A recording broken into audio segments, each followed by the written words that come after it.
Ok, bienvenidos todos a este primer día de conferencias en celebración del Día Mundial del Riñón. Mi nombre es Juan Guerra, soy coordinador de la Fundación Herald de El Salvador. Y este día tendremos la primera serie de conferencias de esta nuestra celebración para el Día Mundial del Riñón. Quiero dejarlos esta noche con el doctor Mario Enríquez, fundador de la Fundación Herald de El Salvador. Sean todos bienvenidos. Muy buenas noches. Quiero agradecerles por unirse a nosotros para celebrar el Día Mundial del Riñón. Además, estamos celebrando el Día Internacional de la Mujer. Y tenemos dos conferencias que van a ser presentadas por... una conferencia va a ser presentada por el doctor Roberto Armando Ticas, y la otra, una charla. Vamos a preparar un video que vamos a presentar y que va a estar a cargo de la licenciada Carla García Hernández. La nutricionista Carla García Hernández es profesora, es licenciada en nutrición y es profesora de la Universidad de El Salvador en nutrición. Ella ha hecho estudios de posgrado y está certificada como educadora en diabetes. Además, da clases en la Facultad de Medicina a las nutricionistas en El Salvador. Ella nos va a hablar acerca del tamaño de las porciones de los alimentos, que va a ser un video de corto. El siguiente ponente, el ponente principal, va a ser el doctor Roberto Armando Ticas. El doctor Ticas es uno de los nefrólogos mejor preparados de El Salvador. Él hizo su posgrado de medicina interna, residentado de medicina interna en el Instituto Salvadoreño del Seguro Social, y también hizo nefrología en el Instituto de Nefrología de la Ciudad de México. Y también después de estar ahí se fue para Nueva York a la Universidad de Columbia University, donde él trabajó con el profesor Baer, que es una de las autoridades en hipertensión. Después de eso hizo otra vez medicina interna en Columbia University, un hospital afiliado a Columbia University, 3 años de medicina interna. Y después hizo otros 2 años de nefrología. Él ha hecho presentaciones en diversas partes del mundo de nefrología. Y además, él fue el que introdujo la diálisis peritoneal ambulatoria a El Salvador. O sea que el doctor Tica es un nefrólogo que les va a hablar hoy acerca de la insuficiencia renal aguda y el COVID-19. Gracias. Vamos a presentar con el video primero.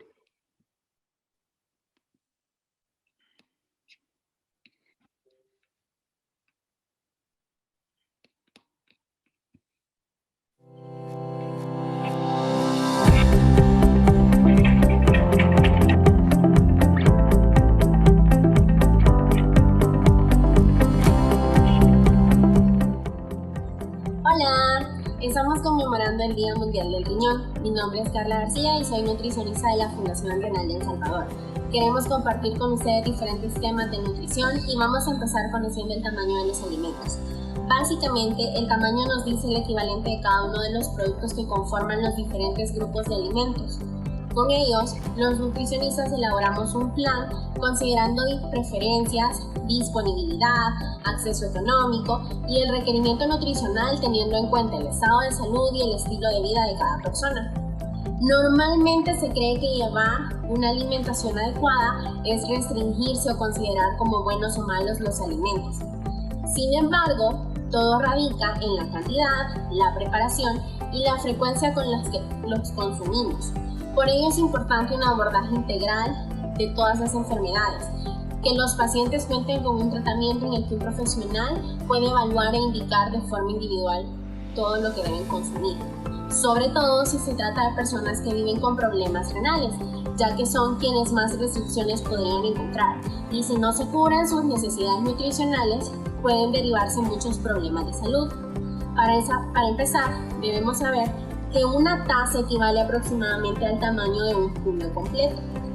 Una cucharada equivale aproximadamente al tamaño del dedo pulgar. Una cucharadita es más o menos del tamaño de la punta de nuestro dedo índice.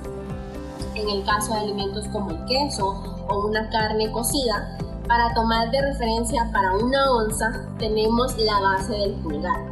Hoy les voy a explicar con la palma de su mano. En el caso de las mujeres podemos encontrar de 3 a 4 onzas dependiendo de qué tan grande sea. Y en el caso de los hombres, como son más grandes, pueden haber entre 4 a 6 onzas de carne, pollo o pescado. Ahora, les voy a mostrar para que ustedes puedan tener una referencia. Estas son 3 onzas de atún. Estas 3 onzas, si se fijan, casi que son del tamaño de la palma de mi mano. Se pasan un poco y eso que se pasa básicamente es lo que cubre la tercera onza. Acá tenemos 3 onzas de bistec de res y acá 3 onzas de pechuga de pollo. Ahora les voy a mostrar otros alimentos. Este es un huevo. Este equivale a una porción de alimento proteico. Dependiendo de con qué lo preparemos nosotros, esto puede equivalernos a una porción de grasa también, o incluso 2, dependiendo de la cantidad que utilicen. En el caso de alimentos como la fruta, esto equivale a una porción de sandía. Es el equivalente a una taza y cuarta de sandía que está en cubos, o una rebanada, más o menos tengan de referencia el grosor. Luego, en el caso del banano, nosotros tenemos que en el caso del banano de exportación, más o menos la mitad de un banano de este tamaño es el equivalente a una porción. Ahora, si tenemos guineo majoncho, que es más pequeño, la porción equivale a una unidad. Luego, en el caso del cóctel de fruta, el equivalente a la porción es de una taza. Nosotros normalmente cortamos la fruta y lo rebanamos y lo colocamos en la taza medidora para tener la referencia. Así se ve más o menos en un bowl dentro de nuestro hogar. Luego tenemos el grupo de las verduras y las hortalizas. Para las verduras cocidas, sancochadas, al vapor, salteadas, la medida de la porción es de más o menos media taza. En el caso de la preparación que tenemos en nuestro plato, esto complementa una taza. Significa que acá hay 2 porciones, más o menos de esta forma se ven 2 porciones. Luego tenemos vegetales frescos, una ensalada fresca. En el caso de esto, más o menos se ve de esta forma. El equivalente a una porción es una taza de vegetales frescos. Luego tenemos el grupo de los carbohidratos. Acá les presento, esta es una papa pequeña. Esto equivale a una porción de carbohidrato. Luego tenemos 1/3 de taza de pasta. No importa si la pasta es cubito, no importa si son tornillitos, si es espagueti e incluso si es integral. El tamaño de la porción es de 1/3 de taza y se ve más o menos de esta forma. Luego tenemos la tortilla, que es un alimento sumamente importante para todo salvadoreño. Más o menos una porción se ve de esta forma. Es una tortilla de aproximadamente 6 pulgadas. Acá tenemos una y nuestro modelo de alimentos la presenta en 2 partes, ¿verdad? Por eso la ven de esta manera. En el caso del arroz, los frijoles o el casamiento, la porción equivale a media taza. Acá les muestro más o menos cómo se ve cuando nosotros ya lo colocamos en el plato. El plátano, el equivalente o la porción equivale, valga la redundancia, a 1/4 del plátano. Ahora bien, si nosotros lo consumimos como un plátano frito, sabemos que aparte de ser una porción de carbohidrato, va a ser una porción o 2, dependiendo de la cantidad de aceite que utilizamos, de grasa. Por lo tanto, deben tomar en cuenta ello. Luego, en el caso del aguacate, la porción equivale a 1/4 de una unidad pequeña. Si se fijan, no es un claro. Y vamos a finalizar con alimentos tradicionales de nuestro país. En este caso, les muestro cómo se ven 3 porciones de carbohidrato en un tamal de elote. Más o menos este tamal de elote equivale a 3 porciones. Esta empanada de plátano equivale a 2 porciones de carbohidrato. Y finalmente, la famosa pupusa. Una pupusa de este tamaño más o menos equivale a 2 carbohidratos. Me despido de ustedes. Espero que este video sea de mucha utilidad y los veo el resto de jornadas informativas y educativas que vamos a tener. Bye.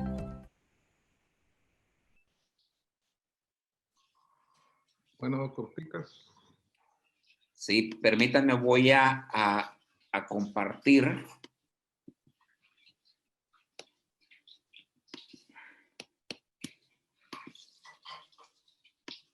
¿Cómo salgo, don Juan Carlos? Que quiero... Solo comparta, creo que tiene que presionar la tecla escape si Exacto. estaba en otro lugar.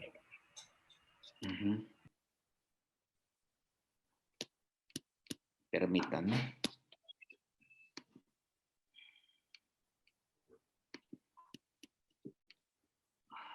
Bien.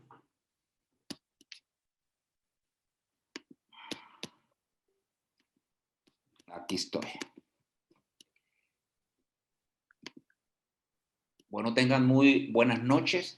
Es un gusto para mí compartir con ustedes los recientes conceptos de la lesión renal aguda en COVID. Y aparentemente es una nueva fisiopatología, o por lo menos diferente a la que usualmente conocemos.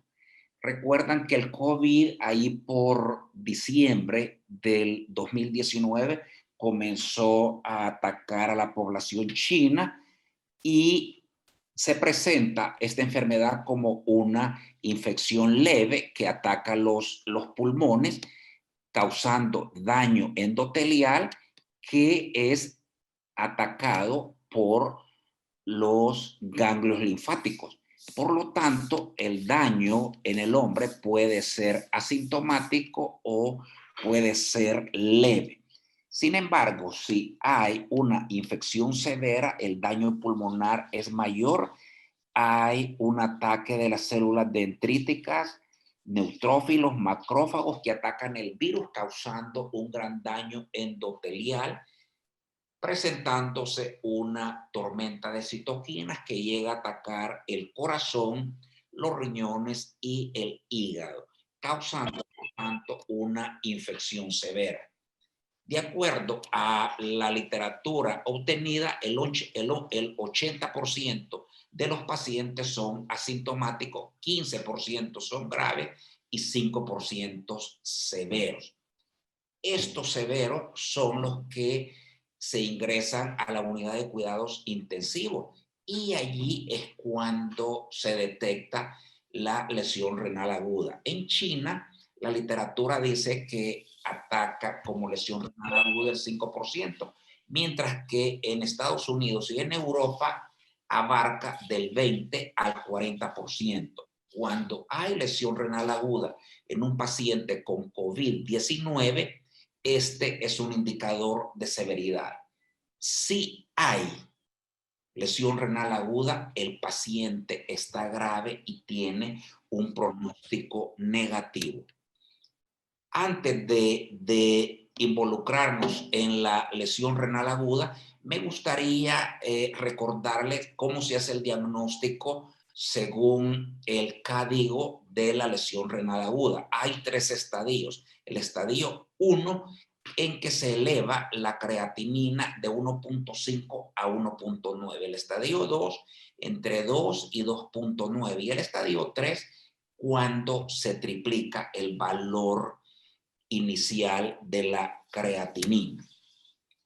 En un estudio de los primeros que se llevaron a cabo, se llevó a cabo en varios hospitales y abarcaron 3.993 pacientes hospitalizados. De estos, si pueden ver la gráfica a la mano derecha de ustedes, desarrollaron lesión renal aguda casi en el 50% de los casos. De esos pacientes, el 20% necesitaron diálisis, necesitaron procedimiento dialítico o procedimiento extracorpóreo. De todos los pacientes que desarrollaron lesión renal aguda, se presentó la muerte en el 50% de los casos. O sea que es una mortalidad bastante alta. De los pacientes que sobrevivieron, no todos quedaron sanos. Se recobraron el 65% de los casos y el resto, 35%, quedaron con estadio 1, la mayor parte de los pacientes, estadio 2 el 6% y estadio 3 el 6%. Cuando el SARS-CoV-2 ataca los riñones, se va a alojar a los podocitos, causándonos proteinuria. Y es así que el paciente puede desarrollar una glomerulopatía de diferentes categorías. Si el SARS-CoV-2 ataca el túbulo proximal, entonces desarrolla el paciente un cuadro de lesión renal aguda, como ustedes pueden ver en la parte baja de la diapositiva. Pero para decir que un paciente tiene una lesión renal aguda o enfermedad renal crónica, debemos de hacer el diagnóstico diferencial. Y aquí les tengo cómo fácilmente nosotros podemos diferenciar entre una aguda y una crónica. Es crónica si el paciente tiene varios meses o años de sufrir la enfermedad, o el paciente tiene anemia y el tamaño renal es disminuido. Y tomando una placa de huesos largos podemos ver si el paciente tiene osteodistrofia renal o al examen físico si hay neuropatía periférica. Y la creatinina no va a volver a los niveles normales. Cuando ya decidimos que se trata de una lesión renal aguda, tenemos que diferenciar también qué tipo de azotemia tenemos. Hay azotemia prerrenal, posrenal y parenquimatosa. Azotemia prerrenal se lleva a cabo en un 55 al 60% de los casos y posrenal en menos del 5% de los casos, siendo realmente la lesión renal aguda la parenquimatosa. Y esto anda alrededor del 35 al 40% de los casos. Debemos de hacer un diagnóstico diferencial entre lo que es una lesión renal aguda parenquimatosa de una azotemia prerrenal.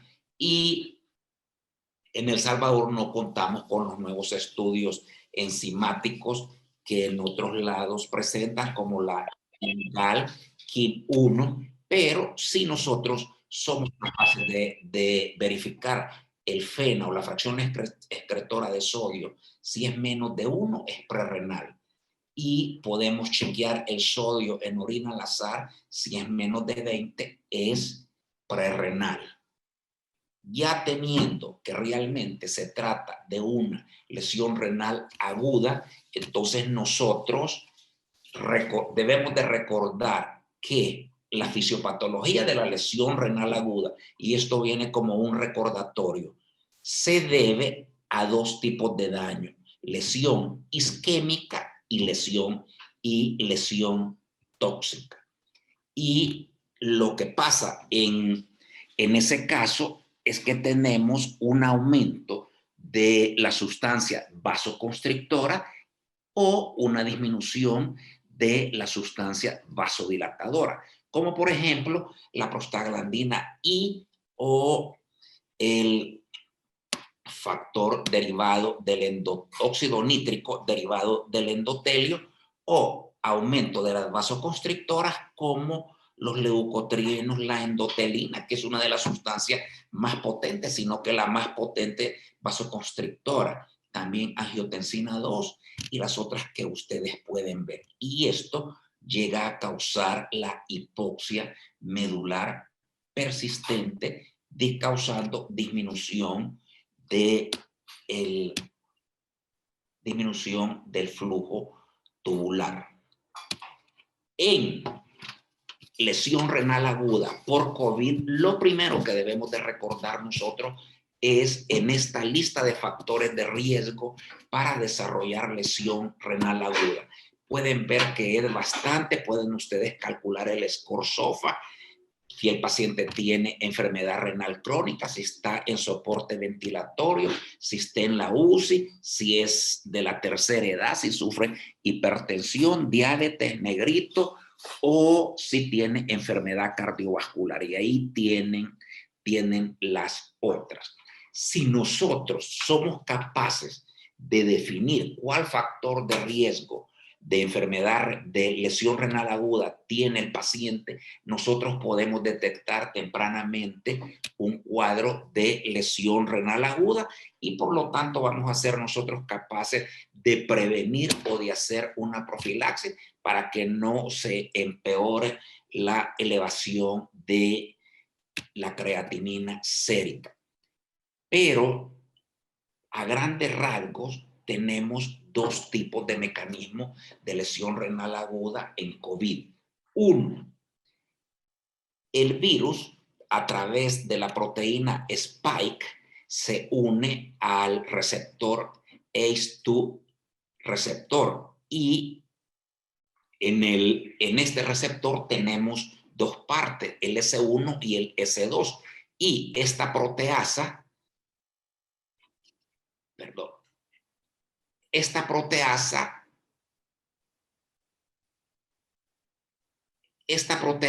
hace que se libere la membrana de la célula y comience el virus a formar una endocitosis y luego se libera en el citoplasma y luego va al núcleo. Esa es una forma, o la otra es que el virus activa el sistema renina-angiotensina-aldosterona, aquí tenemos, o activa el sistema de las quininas y todo eso se libera en el endotelio y actúa una proteinasa que es el ADAM7 que hace que el virus se libere a la circulación y el paciente sufra mayor daño. Ese es un mecanismo que más tarde hablaremos un poquito más de eso. Y el otro mecanismo es que se deba a la tormenta de citoquinas o al síndrome de activación de los mastocitos o a una linfopenia. Todo esto lo voy a tratar de discutir un poco más adelante. Aquí tenemos que los ACE inhibitors, los receptores de los ACE2 están localizados en el pulmón, riñón, intestino y esófago.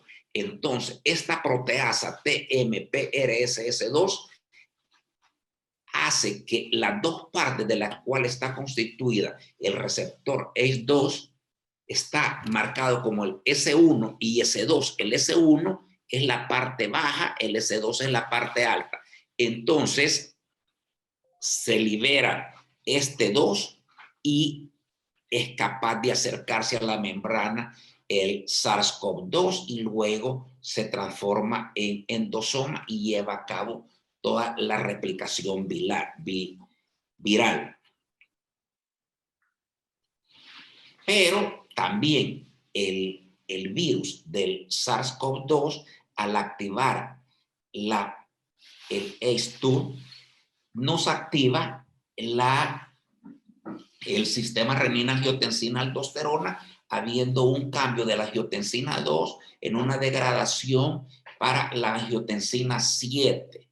Y aquí tenemos receptor del MAR, receptor del síndrome de activación de los mastocitos, y aquí el receptor de las bradiquininas. Todo eso hace que el paciente desarrolle trombosis, inflamación, vasoconstricción, un estrés oxidativo un daño vascular endotelial, edema y mayor permeabilidad. Todo esto nos llega a destruir las células afectadas, pero el ADAM17 activa la forma de cómo sacar el virus al torrente sanguíneo para que vaya a afectar mayor número de células. Aquí tenemos una lámina bien explicativa en donde se ve que el SARS-CoV-2 llega a nivel de los podocitos y a partir de allí comienza la proteinuria, pero también llega a afectar el túbulo proximal y el intersticio, al grado que hace que las células tubulares pierdan su adhesión al túbulo. Entonces, hay unos factores aquí, unos aminoácidos que son los RGD. Entonces se pierden los RGD, que son los que mantienen a la célula tisular enclavada. Entonces se pierde esa adherencia y aquí pueden ver ustedes que está tapada el túbulo proximal. Por eso es que realmente no vale la pena utilizar más de 1 o 2 dosis de diuréticos de asa, porque no va a haber diuresis, ya que hay, podríamos decir, un coágulo de células a ese nivel. Y aquí tenemos cuando el SARS-CoV-2, a través de su receptor de la enzima convertidora de la angiotensina 2, nos produce una linfopenia actuando a nivel medular y ahí nos activa la tormenta de citoquinas.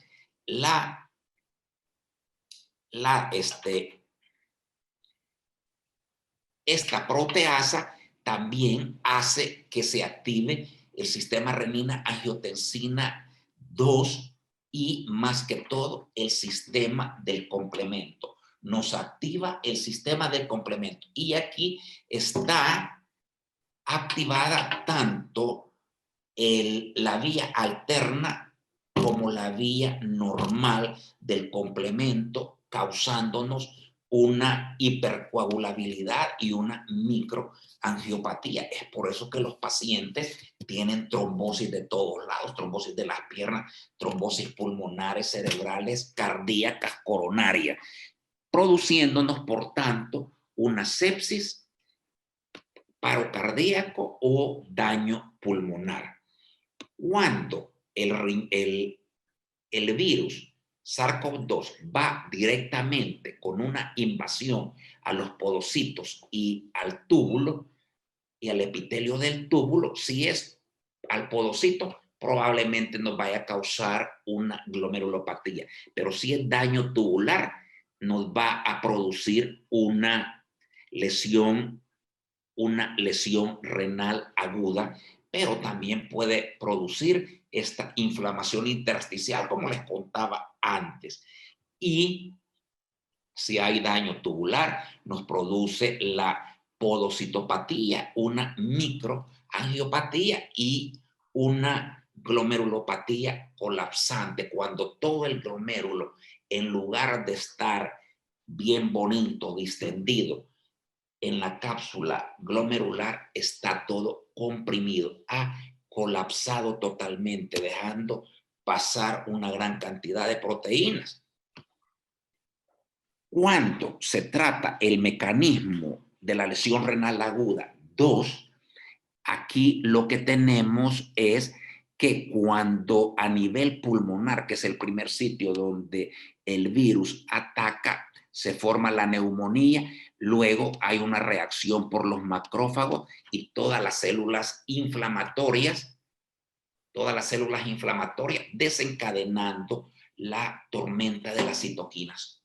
Todas las citoquinas inflamatorias caen como una tormenta sobre todo el endotelio. Pero Cuando cae aquí en el endotelio, se forma también con el sistema de los DAM, con el sistema de los DAM que nos llegan a producir a nivel del riñón. Ustedes pueden ver ahí que el SARS-CoV-2 está a nivel de la médula del riñón, causándonos, por tanto, una lesión proximal del túbulo proximal o una obstrucción del tubo. Y esto induce una lesión renal aguda. Entonces, un mecanismo es a través directo por la invasión del SARS-CoV-2 y la otra es por el sistema inmunológico, por las citoquinas y por el sistema del complemento. Y aquí tal vez se puede ver mejor. El SARS-CoV-2 nos actúa a nivel del riñón, nos actúa a nivel del túbulo, a nivel del intersticio, a nivel del podocito. Aquí tienen a nivel del podocito, pero a nivel tubular aquí está causando invasión del SARS-CoV-2, del virus a nivel del endotelio y a nivel celular. Y eso hace que se liberen todas las citoquinas que ustedes pueden conocer. La interleuquina 12, la 1, la 2, la 4, la 6, la 8, la 12. Y el factor de necrosis tumoral alfa. Y aquí se desarrolla el cuadro de lesión renal aguda. Aquí, ya casi para terminar, tenemos que los mecanismos de lesión renal aguda en COVID son los efectos virales directos a través del receptor de la enzima convertidora de la angiotensina y también la proteasa TMRSS2. Y aquí se nos produce las glomerulopatías, coagulopatías, activación del sistema del complemento e infección. Y aquí hay daño endotelial, daño indirecto, el sistema inmune y la tormenta de las citoquinas. Entonces, se cree que el manejo de líquidos mal hecho, la ventilación mecánica o las sustancias nefrotóxicas y las nefrotoxinas liberadas hacen que el paciente llegue a desarrollar una lesión tubular aguda, agravada por la sepsis, diarrea y fiebre. Ahora, todo esto yo se los he estado comentando, pero desde el punto de vista teórico. Sin embargo, en China hicieron unos buenos cortes y ustedes pueden ver aquí con estas flechitas rojas, ustedes pueden ver el virus que está con su forma de corona afectándonos los túbulos. Aquí los pueden ver. Aquí está también a nivel de las células. Aquí se mira mejor. O sea que el SARS-CoV-2 causa o invade directamente las células tubulares y el podocito. Por lo tanto, ellos concluyeron que de 26 autopsias que ellos habían hecho, en el microscopio de luz se producía una lesión renal aguda con agregados de glóbulos rojos. En el microscopio electrónico, había virus tanto en los túbulos como en los podocitos. En los túbulos producía la lesión renal aguda, en los podocitos la glomerulopatía. Y se puede detectar el virus con inmunofluorescencia. Y aquí somos capaces nosotros de verla en la última lámina.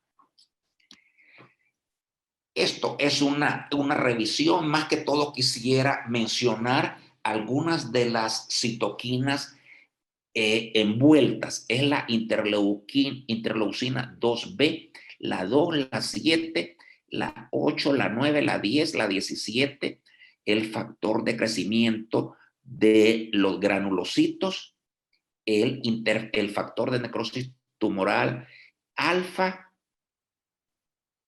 y el MCPI1. Entonces, esos son los principales que se desencadenan en la tormenta de las citoquinas. La mortalidad. Habíamos dicho que en el estudio, en el primer estudio que habían hecho en Estados Unidos, era que andaba por el 50%, pero los últimos estudios muestran que la lesión renal aguda por COVID es tan alta como el 77%. Sin COVID, como ustedes pueden ver en la placa de la izquierda, la mortalidad total está entre el 40 al 60%. Con COVID, el 77%, casi un tercio más. Y la mayoría de las causas de mortalidad de lesión renal aguda sin COVID está por causas quirúrgicas o postraumáticas. ¿Cuál sería el tratamiento de la lesión renal aguda? Aquí tienen este consenso muy bonito y ustedes pueden ver aquí cuando el paciente tiene lesión renal aguda estadio 2 o estadio 3, aquí pueden ver qué es lo que se puede hacer. Terapia de reemplazo renal. Lo único que sí nos piden es que evitemos de toda forma un acceso subclavia, probablemente porque la subclavia sería más fácil de trombosarse. Podríamos ocupar un catéter yugular, que quizás sería el más aceptado. Pero las nuevas, además, con el tratamiento usual de las indicaciones para la terapia de sustitución renal, venimos a que como existe una tormenta de citoquinas, entonces las técnicas extracorpóreas renales abordan la remoción de la citoquina. Y esto puede ser por hemoperfusión directa, por absorción del plasma o una resina, o una terapia de reemplazo renal con filtro de fibra hueca que tengan unas propiedades adsortivas. Entonces, mucho se ha hecho para tratar de sostener al paciente con lesión renal aguda y COVID. Sin embargo, como ustedes pueden ver, la mortalidad es alta, lo que nos indica a que nosotros debemos de prestar una atención pronta antes de que el paciente llegue a desarrollar la lesión renal aguda. Espero que con esta carrera que tuve hayan sido ustedes capaces de captar algo, pero como van a tener las diferentes diapositivas a su orden, entonces ahí pueden revisarlas y ahí he puesto también cierta bibliografía. Entonces, si tienen alguna pregunta o comentario, alguna pregunta que yo pueda contestar, estaría contento de poder hacerlo. Muchas gracias. Gracias, doctor. Tenemos una pregunta en el chat. Y los demás que quieran hacer preguntas, por favor, tenemos micrófono abierto, ¿verdad? Así que pueden preguntar con tranquilidad. Pregunta Rafael, doctor. ¿A qué se debe esa gran diferencia en la cantidad de población con lesión renal entre Estados Unidos y Europa?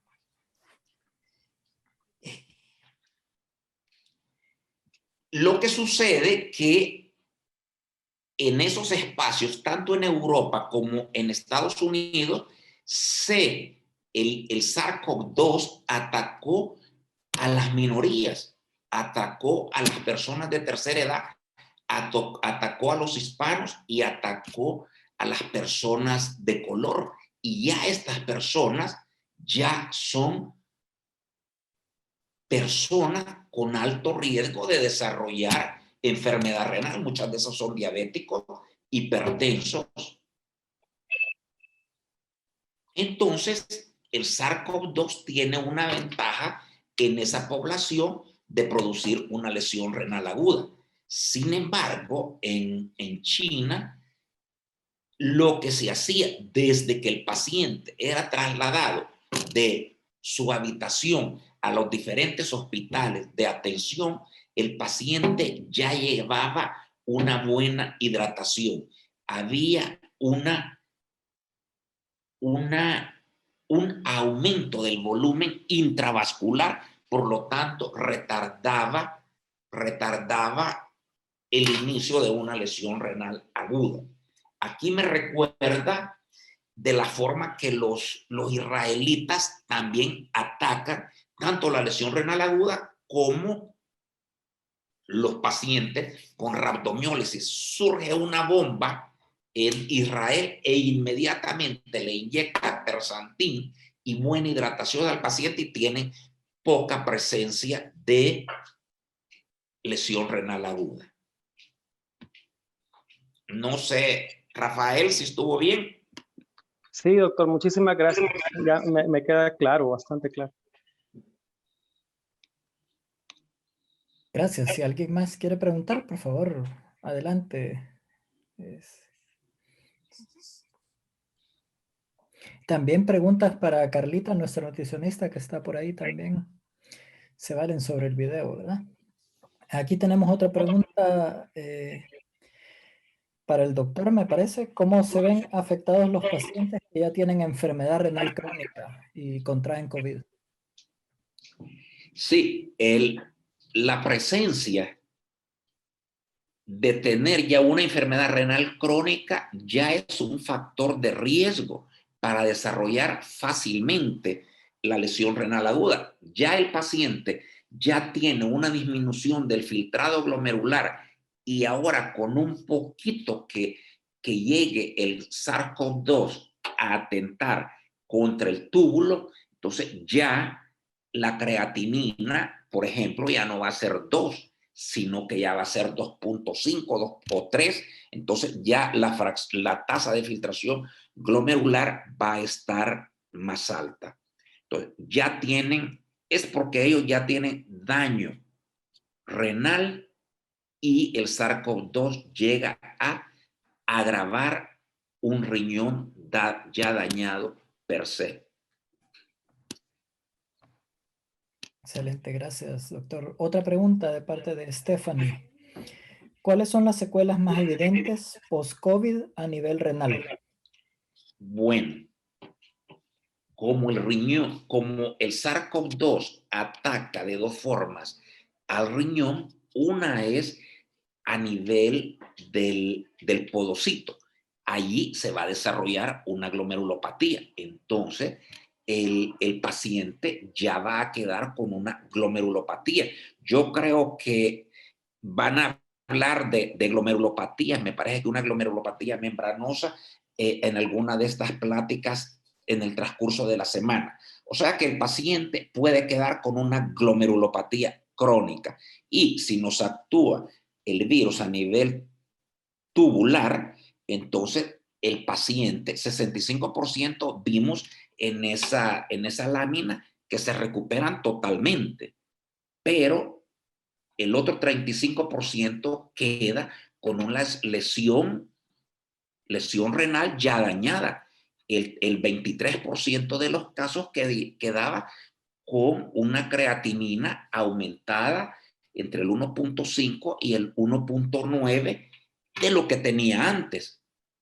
Un 10% o 5% quedaba con elevación de la creatinina de 2 veces la basal. Y un 5% también quedaba con 3 veces ya la basal. O sea que estos pacientes ya quedaban con una enfermedad renal crónica. Por lo tanto, ellos son más fáciles de llegar a alguna terapia de sustitución renal, si es que no quedan en control. Perfecto, gracias doctor. Tenemos dos preguntas más. La siguiente es de Víctor Cuellar. Víctor pregunta, ¿cuál es la secuela en una persona que tenga COVID y que sea tratada con tantos medicamentos? Y también dice, excelente ponencia, doctor. Bueno, lo que sucede es de que nosotros no sabemos cómo es que se trata el COVID. Todo lo que nosotros hemos estado utilizando, ivermectina, transfusiones de plasma, esteroides, ahora la OMS está quitándonos todo eso de que no es tan efectivo. Entonces, todo lo que hemos usado, la mayoría de las veces es anecdótica o han sido probados en un número bien pequeño de casos. Entonces, tenemos que tratar todo lo que sea para detener el virus, pero los medicamentos que se utilizan generalmente no causan daño renal. La mayoría de ellos no causan daño renal per se. Perfecto, gracias doctor. Y la siguiente pregunta de Karina Flores. Dice Karina, ¿el uso de aciclovir en pacientes con insuficiencia renal aguda por COVID puede agravar el cuadro? Claro, claro. Acuérdese que con el aciclovir tenemos un problema de que si el paciente no está bien hidratado, entonces el aciclovir puede llegar a producir ciertos cristales que pueden llegar a causar, si podemos llamarle, coágulos de medicamento. Entonces, siempre hay que tener bien hidratado al paciente. No sé si Mario podrías ayudarme aquí con esto, porque acá no utilizábamos el aciclovir como de rutina. Sí, nosotros no lo utilizamos tampoco el aciclovir. Exacto. Ok, siguen, perdón, no sé si querían contestar más, pero siguen llegando las preguntas. Así es que... Claro, sí, para eso estamos. Sí, sigo leyendo. Bueno, Jennifer dice, doctor, en un paciente tratado con diálisis y contrae COVID-19, ¿su principal seguimiento o tratamiento sería como el principal? Recientemente, tal vez creo que fue el sábado que me mandaron de Europa una entrevista para ver si había cambiado la forma de abordaje de la terapia de sustitución renal en nuestros pacientes estadio 5 que se infectan con COVID. No cambiamos nuestra forma de abordaje de la terapia de sustitución renal, únicamente con los cuidados específicos para tratar el SARS-CoV-2, perdón, para tratar el COVID-19. No cambia. Lo que sí es teníamos que aumentar de espacio entre máquina y máquina y que el paciente tenga también toda su mascarilla y careta y nuestras enfermeras con mayor cuidado. Yo principalmente manejo un número de pacientes mucho menor de los que se manejan en las grandes unidades de diálisis en Estados Unidos, pero no he leído nada de eso. Y Mario también, si tiene él una cantidad inmensa de pacientes, que tal vez podría darnos tu opinión con relación a eso.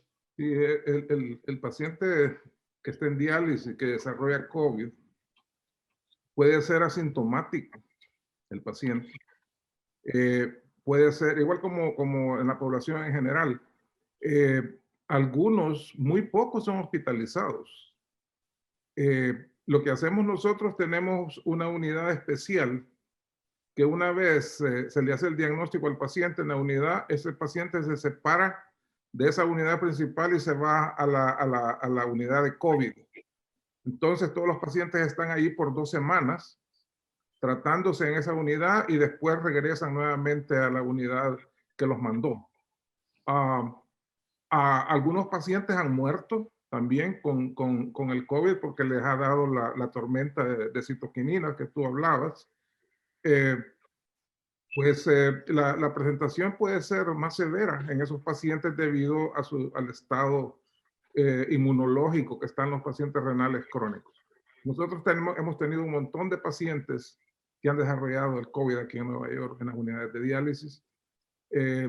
Gracias a Dios, ninguna de las enfermeras ni de los trabajadores de salud en la unidad de diálisis ha sido afectado. En las unidades de diálisis que yo trabajo, ha sido afectado por el COVID. Un compañero del grupo mío sí le dio COVID en el hospital, ahí lo adquirió. Pero las medidas que usamos aquí contra la infección en las unidades de diálisis normalmente, yo creo que eso ayudó bastante a que por lo menos el personal médico no se infectara tanto con el COVID. Gracias, Mari. Excelente, gracias, doctor. Siguen llegando las preguntas, así es que sigo. Diego Escamilla dice, yo tengo 2 preguntas. Una para el doctor, que es con respecto al tratamiento en los pacientes con daño renal por COVID. Si son pacientes predispuestos a padecerla, ¿hay cuidados específicos o una profilaxis para cuidar el riñón con respecto a todos los medicamentos que se dejan para tratar el COVID-19? Y la segunda pregunta es para la licenciada Carla. Conforme a las porciones que presentó, ¿eran respecto a la población con daño renal o para la población en general? ¿Y cuáles serían algunas recomendaciones dietéticas para este tipo de pacientes con daño renal? Muchas gracias a los dos, excelentes ponencias. Si quiere, Carlita comienza primero. Ok, Carlita, si la tenemos por ahí. Saludarlos a todos.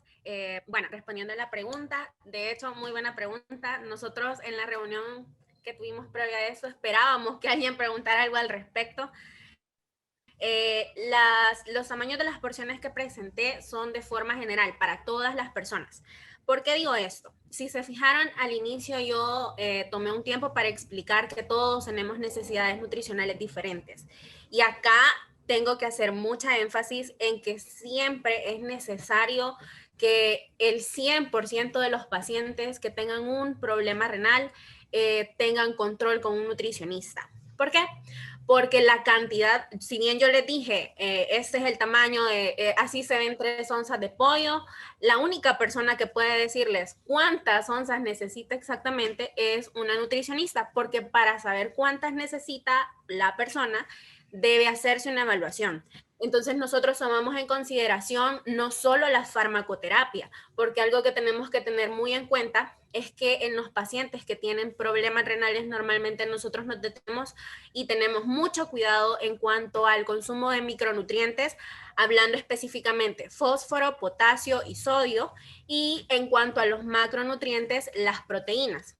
Y va a haber una gran diferencia en la necesidad que tengan dependiendo de si están pre o post diálisis o de hecho están en diálisis, en qué tipo de diálisis, si es hemo o si es diálisis peritoneal, si la persona no recibe tratamiento, qué farmacoterapia utiliza. Entonces, todos esos variaciones en la necesidad que tenga cada paciente en cuanto al consumo de estos nutrientes específicos que son como los nutrientes críticos en el caso de los pacientes renales.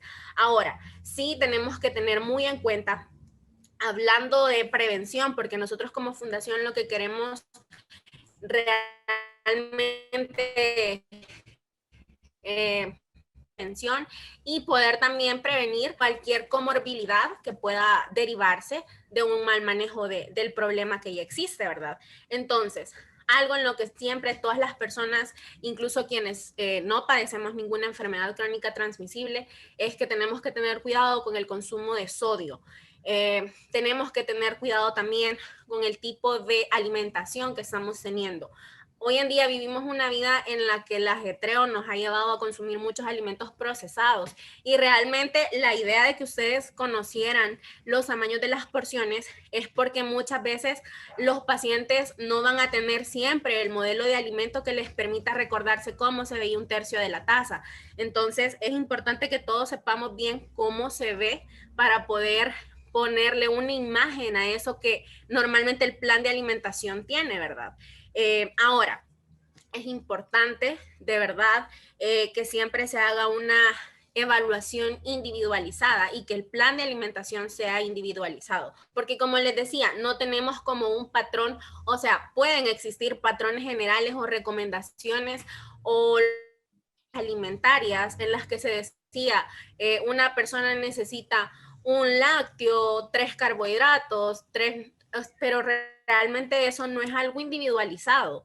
Entonces, en el caso de las personas que tienen una enfermedad renal, es todavía más delicado y no podemos como dar una recomendación general. Definitivamente debe evaluarse, la persona tiene que individualizarse su plan de alimentación y realmente tiene que haber un abordaje integral.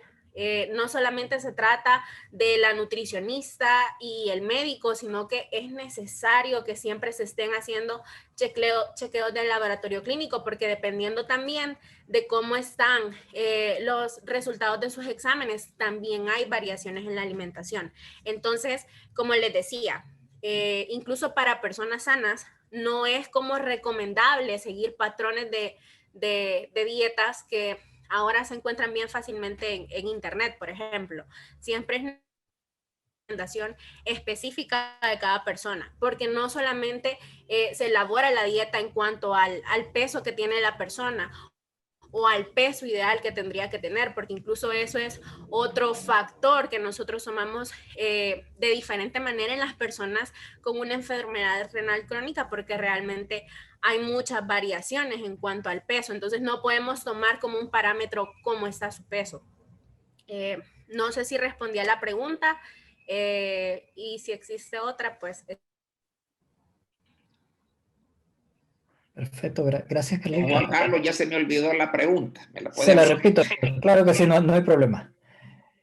Diego preguntaba, dice que es con respecto al tratamiento en los pacientes con daño renal por COVID. Si son pacientes predispuestos a padecerla, ¿hay cuidados específicos o una profilaxis para cuidar el riñón con respecto a todos los medicamentos que se dejan para tratar el COVID-19?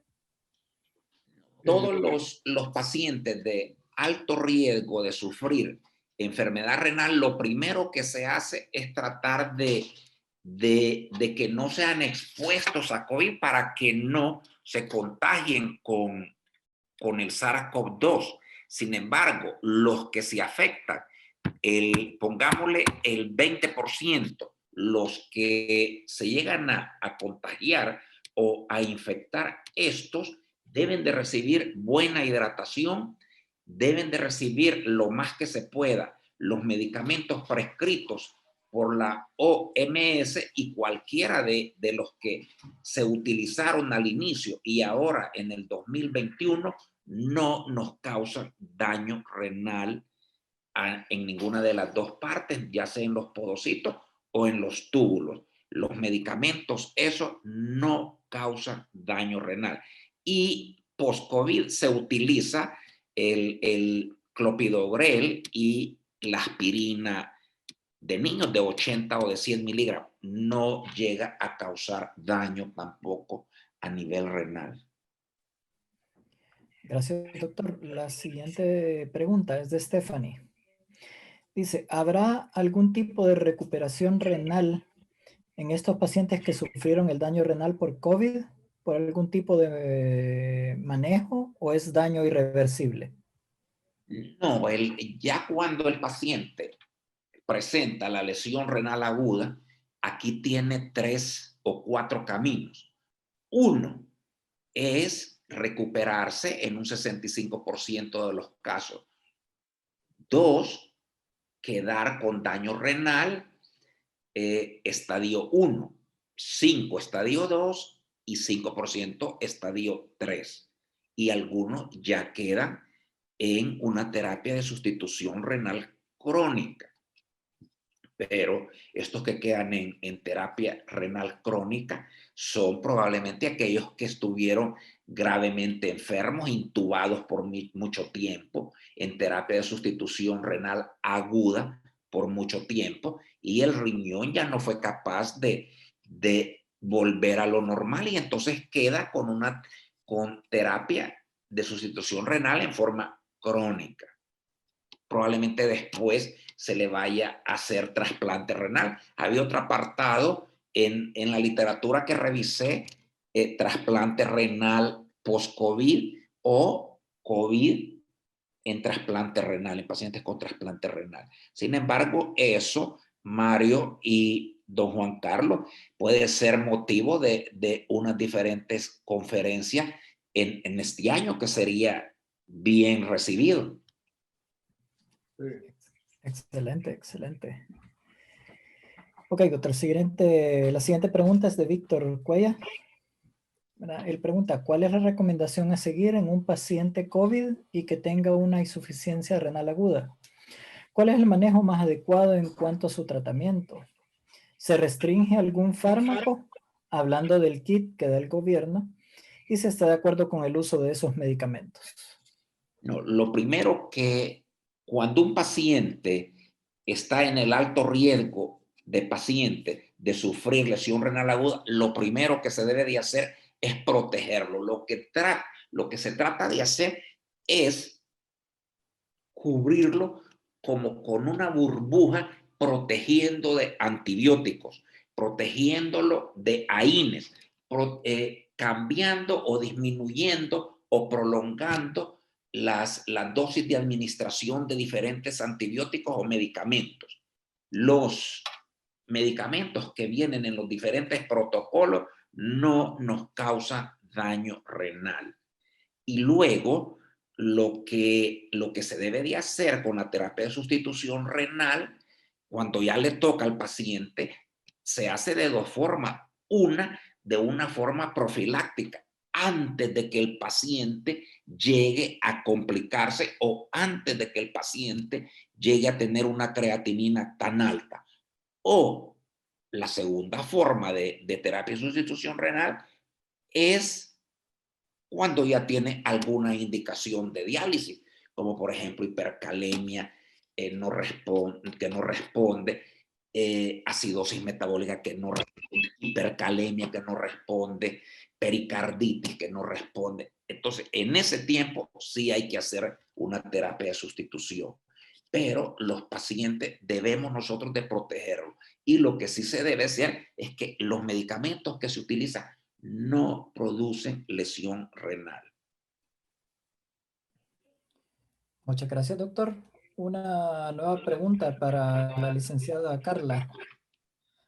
Pregunta Karina. Después de haberse recuperado de la enfermedad, ¿la alimentación sigue siendo la misma o cambia? Cambia. De hecho, eso va a pasar para todo tipo de enfermedad. Siempre van a haber modificaciones porque, así como les decía, siempre tomamos en cuenta diferentes parámetros, y una persona sana, de hecho, aunque comparemos a dos personas que no tienen ninguna enfermedad, sus requerimientos son diferentes. No podemos asumir que necesitan la misma cantidad de gramos de carbohidratos, de proteína, de grasas, porque no, siempre va a variar. Y lo mismo sucede cuando hay una enfermedad, cualquiera que sea, va a haber una variación. El objetivo es que el tratamiento nutricional dé respuesta al tratamiento integral. Entonces, una vez que la persona sale de su estado de enfermedad, obviamente tiene que volver a ser evaluada para saber realmente cuáles son sus necesidades al momento. Entonces, tengan presente siempre eso. Y de hecho, hablando de COVID, ese ya no está una de las nutricionistas que está trabajando precisamente en primera línea, pero ella realmente el staff de nutricionistas que está trabajando en cuanto al tratamiento del COVID es sumamente grande. Creo que es el hospital que más nutricionistas tienen. Y la idea es esta, poder estar dando la terapia nutricional adecuada a cada paciente que dé respuesta a su situación y que pueda ayudar a la mejora del cuadro clínico del paciente. Va a haber una conferencia acerca de eso, del manejo del paciente con COVID, nutricional del paciente con COVID, que la va a dar una doctora en nutrición de México. No sé qué día, no me acuerdo qué día va a ser, pero ella va a hablar específicamente de eso. Si no me equivoco, es el día viernes. Sí. Pero tengo que verlo en unos minutos. Excelente. Otra pregunta, licenciada Carla. ¿Qué papel juega la familia en el control de las porciones de los pacientes? Fundamental.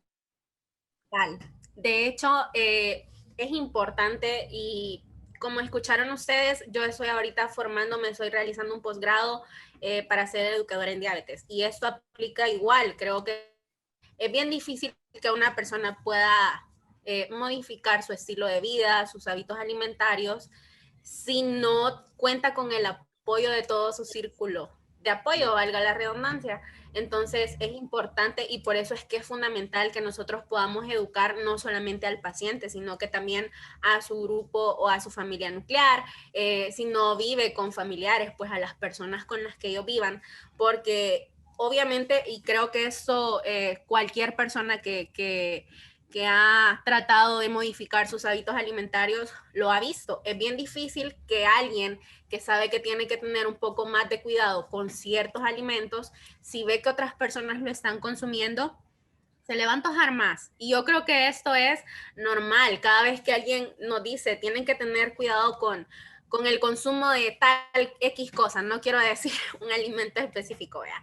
Entonces, siempre los pacientes desean, es lo que más desean consumir. Entonces, si ellos ven que las personas en su entorno no modifican también los hábitos, no es necesario que las personas sigan su misma dieta, porque como yo les decía, todos tenemos requerimientos diferentes, pero sí es necesario que cuenten con el apoyo. Y aparte, las personas que tienen una enfermedad renal crónica difícilmente se encuentren anímicamente bien y casi siempre hay una persona en su hogar que es la encargada de preparar las comidas, de servir las comidas, y si esas personas no están educadas, no conocen los tamaños de las porciones, no conocen cuáles son las restricciones que tendrían que haber o cuál es el plan dietoterapéutico, difícilmente van a poder seguirlos. Entonces la idea siempre va a ser poder brindarle la educación alimentaria y nutricional de las personas, porque de hecho como les mencionaba, no es necesario que sea un niño el que padezca esa enfermedad, sino que hay adultos que quizás no sean adultos mayores que cuentan con cuidadores por lo mismo de que su estado de salud no les permita prepararse sus alimentos, y por eso es que es importante que la familia también pueda ser educada y pueda conocer cuál es el plan a seguir. Muchas gracias, licenciada. Perfecto. Si alguien más tiene alguna pregunta, por favor la puede escribir en el chat o ya sea pues activar su micrófono y conversar con nosotros. Queremos escucharle su voz. No hemos oído la voz de nadie por aquí. Bueno, aparte de los doctores y la licenciada, por supuesto.